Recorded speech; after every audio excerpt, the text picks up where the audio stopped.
સમગ્ર દેશમાં ગૌમાતાને રાષ્ટ્રમાતા તરીકે જાહેર કરવાના 4 શંકરાચાર્ય દ્વારા કરાયેલા આહવાનના પગલે શહેરમાં આજે રેલીનું આયોજન કરવામાં આવ્યું હતું। દેશના 4 શંકરાચાર્ય દ્વારા ગાય માતાને રાષ્ટ્રમાતા તરીકે જાહેર કરવાના આહવાન અંતર્ગત ગૌમાતા રાષ્ટ્રમાતા પ્રતિષ્ઠા આંદોલન ચાલી રહ્યું છે, જેના સમર્થનમાં આજરોજ શહેરના હરણી વારસિયા રિંગ રોડ સ્થિત બેન્કર્સ હોસ્પિટલથી ગુરુકુળ સુધી ગુરુકુળ વિદ્યાલયના બાળકો સાથે શિક્ષકો અને ગૌરક્ષકો હિન્દુ સંગઠનો દ્વારા એક રેલીનું આયોજન કરવામાં આવ્યું હતું।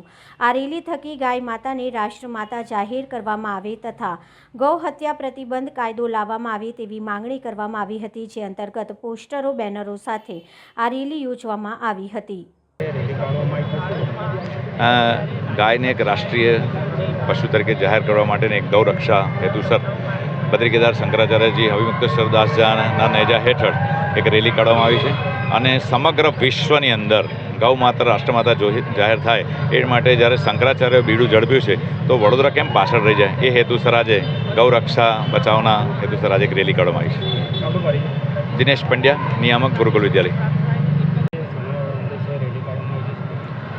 જે સમગ્ર દેશમાં 4 શંકરાચાર્યના આશીર્વાદથી ગૌમાતા રાષ્ટ્રમાતા પ્રતિષ્ઠા આંદોલન ચાલી રહ્યું છે, તેના સમર્થનમાં આજે અમે વડોદરામાં હરણી વારસિયા રિંગ રોડ સ્થિત બેન્કર હોસ્પિટલથી ગુરુકુલ વિદ્યાલય સુધી એક સમર્થન રેલીનું આયોજન કરવામાં આવ્યું છે।